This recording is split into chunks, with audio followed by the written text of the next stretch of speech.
Look at the following algebraic expressions. Every one of them is alike except for one.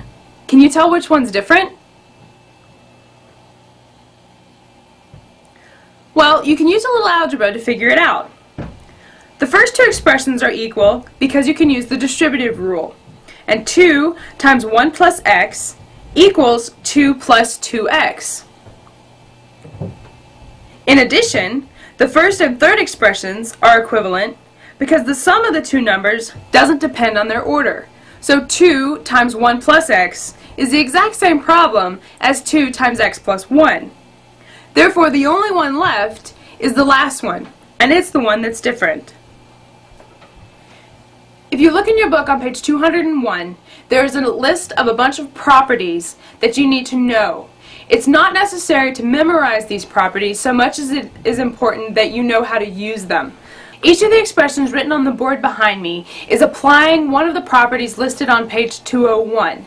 Each of these problems are example problems from this lesson, and you can look at the example problems to figure out exactly which property I'm applying. It's more important to me that you understand how to do the problems when you're given them than it is you be able to identify exactly which property it was that you were applying. Therefore, I'm just going to work through these problems. To see which individual property is being applied, you can look in your book on page 201, 202, and 203.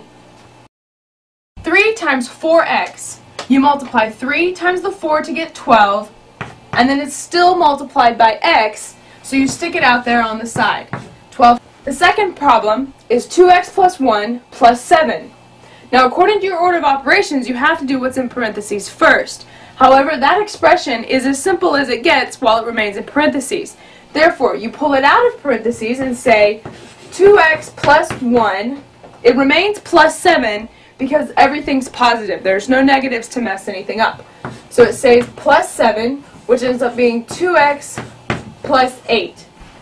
That's as simple as the expression can get without knowing what x is. Therefore, you're done.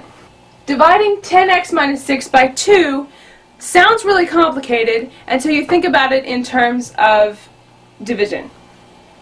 This splits up into 10x over 2 minus 6 divided by 2. Because there's a minus sign between these two terms, you can split it up and say this one divided by 2 minus this one divided by 2.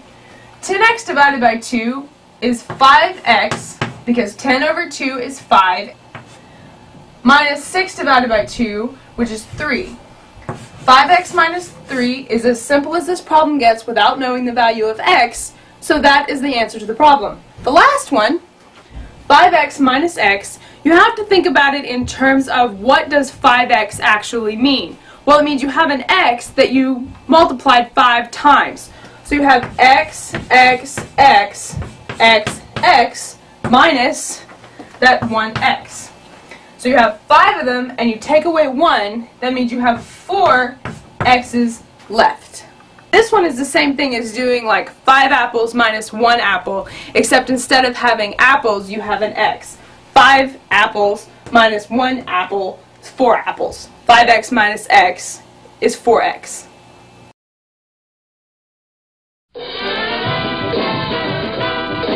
Hello out there in TV land.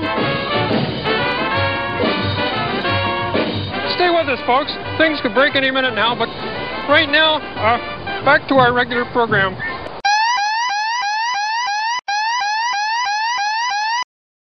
You can't go! All the plants are gonna die! Set a spell. Take your shoes off. Y'all come back now. Here?